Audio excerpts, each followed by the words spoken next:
আমার আরও একটি ভিডিওতে তোমাদের সকলকে স্বাগত। এই ক্লাসের আপডেট দেবার পর থেকে এত মানুষ আমার সাথে যোগাযোগ করছে, এটা দেখে মনে আলাদাই একটা ভালো লাগা কাজ করছে। কারণ এত মানুষের সাথে আলাপ হচ্ছে, যোগাযোগ হচ্ছে, আমাকে মেসেজ করছে। তাদের মধ্যে কিছু জনের একটা পার্টিকুলার বক্তব্য আছে, সেটা হচ্ছে, দিদি আমি তোমার মতো ডিজাইন কেন বানাতে পারছি না, বা দিদি আমি তোমার এই ডিজাইনটা দেখে তোমার মতো সেম বানাতে পারি। আমার এই মতো শব্দটায় খুব আপত্তি আছে।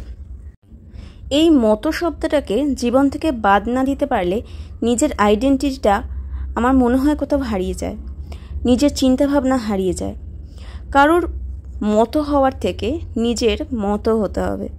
তোমার চারপাশে দেখবে অনেক কম্পিটিটর ঘুরছে, তোমার মাথা থেকে তাদেরকে বাদ দিয়ে নিজেই নিজের কম্পিটিটর হতে হবে। Be compete with yourself. প্রতিযোগিতা হোক নিজের সাথে। আজ যেই কাজটা করছো কাল যেন সেই কাজটা আরও বেশি ভালো হয়। সবসময় মাথায় নিজের এই চিন্তাভাবনা, নিজের ক্রিয়েটিভিটি নিজের মধ্যে ধরে রাখবে, তাহলে দেখবে অন্যদের মতো হতে হবে না।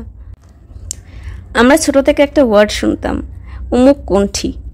তারা কিন্তু কোনোদিনও আসল শিল্পীকে ছাড়িয়ে যেতে পারিনি। আসল আর্ট যাদের, তাদের থেকে গেছে। ইন্সপায়ার হয়ে কিছু করা আলাদা আর কপি করা আলাদা। ইন্সপায়ার হওয়ার মধ্যে নিজস্ব ক্রিয়েটিভিটি থাকে, তাতে যার থেকে তুমি ইন্সপায়ার হচ্ছ তারও ভালো লাগে এবং তোমার নিজের কাজটা করে বেশি ভালো লাগে। কিন্তু কপির মধ্যে কোনো ক্রিয়েটিভিটি নেই, তাতে বিশ্বাস করো নিজের ভালো লাগা থাকে না। আর একটা আর্টে সেটাই আসল। নিজের কাজকে সবার আগে ভালো লাগতে হবে। একটা জিনিস বানানোর পর তোমার মনে হবে এই কাজটা আদেও কি আমার নিজের ভালো লাগছে। যদি সেটা ভালো লাগে নিজের, তবেই হবে সেটা আসল কাজ। যেদিন নিজের জীবন থেকে এই মতো শব্দটা বাদ দেবে, সেদিন দেখবে নিজের কাজকে নিজের খুব ভালো লাগছে।